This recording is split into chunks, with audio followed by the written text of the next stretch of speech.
अस्सलाम वालेकुम दोस्तों, तुसी देख रहे हो हसीन पंजाब टीवी ते मैं तुहाडा मेज़बान अमीर हमजा। दोस्तों सब तो पहले अपने चैनल नूं करो सबसक्राइब ते नाल ही लगे बैल आइकन नूं दबाओ ताकि साड़ी हर आने वाली नई वीडियो तुहाडे तक बासानी पहुँच सके और तुसी ये वीडियो देखो सब तो पहले। जिस तरह के तुहानूं पता है तुहाडा मेज़बान तुहाडा वीर हर रोज़ खूबसूरत और अच्छे अच्छे जानवर लैके हाज़र होंदा है।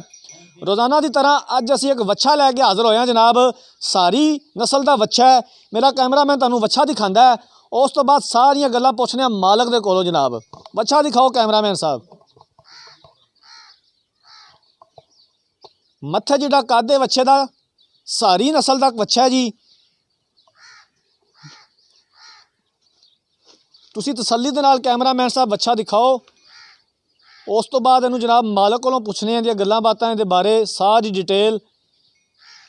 काली अख है वच्छे दी, सिंगां वाला वच्छा है। थोड़ा जिहा खोलो है इहनूं टोरो। और मत्थे जिहड़ा कद है माशाअल्लाह।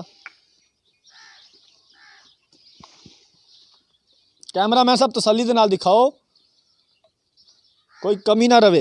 लै आओ वापस लै आओ।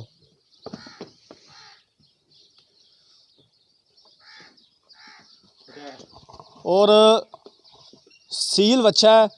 मजीद भी आपां पुछ लैने मालक कोलों कि मारदा मुरदा ते कोई नहीं दा। माशाअल्लाह मत्थे जिहड़ा कद है कम से कम 5 फुट कद तो होना है। 5 फुट तो उत्ते कद है। हाँ जी लो जनाब वच्छा तुसीं देख लिया।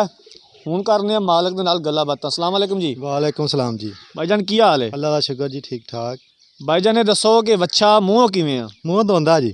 मूँह हली दोंदा है। हाँ जी। ते सारी नस्ल दा? हाँ जी, सारी नस्ल दा जी। ठीक हो गया। ते किन्ने पैसे मंगदे हो, किन्नी डिमांड करदे हो? कहंदा भाई 1.25 है जी।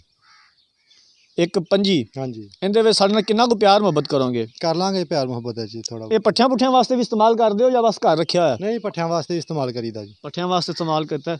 हाँ जी। ते किन्ने को पट्ठे ढो ढू लैंदा? पट्ठे माशा जिन्ने मर्जी लियाओ जाके 25-30 डंगरां दे लैके आंदा पट्ठे। माशाअल्लाह। हाँ जी, नहीं यकीन तां आपां वड्ढ लैने थोड़े सामने लद लांगे। नहीं भाई असीं माड़े जी जी बंदे आ। जावांगे तुसीं लद्दी जाओ। ते किन्ने पैसे फाइनल जी दसो सानू, किन्नी डिमांड किन्ने पैसे मंगदे 1.25 कीता भाई। 1.25 जो किन्ने सानू छड़ दोगे? कोई छड़ लांगे कोई 2-4 हज़ार। 2-4 हज़ार ते फिर थोड़ा है। चलो 5 हज़ार छड़ लांगे जी। इस तो कोई ज़्यादा मजीद नहीं प्यार मुहब्बत है? नहीं, हाँ भाजी बस बहुत है। 1.20 दा फाइनल देना है? हाँ जी, 1.20 दा फाइनल देना है। कोई बच्चे जो नुक्स कोई मसला? कोई मसला नहीं, किसी किस्म दा? किसी किस्म का मसला नहीं है भाई। मूँह दोंदा है? हाँ जी, मूँह दोंदा जी। ठीक हो गया। लो भाईजान मूँह दोंदा है ते आंदे ने पट्ठे छट्टे भी रज के ढोंदा है। वो तो आंदे ने भावें हुणे चलो ते जनाब वड़ लो पट्ठे। ते उम्मीद करने साडी अज वाली वीडियो तुहानूं पसंद आई होवेगी। बच्चे का 1.25 मुੱਲ कीता भाई होरां ने ते 1.20 दा कहंदे ने फाइनल देना है। अगर किसी वीर भरा ने बच्चा खरीदना है साडा राबता नंबर है 0312 612 2054। इस नंबर पर ही व्हाट्सएप बनी है। अगर साडी अज वाली वीडियो तुहानूं पसंद आई है वीडियो लाइक तो शेयर जरूर करो। अगली वीडियो तक अपने मेज़बान अमीर हमजा ने दो इजाज़त। अल्लाह हाफिज़।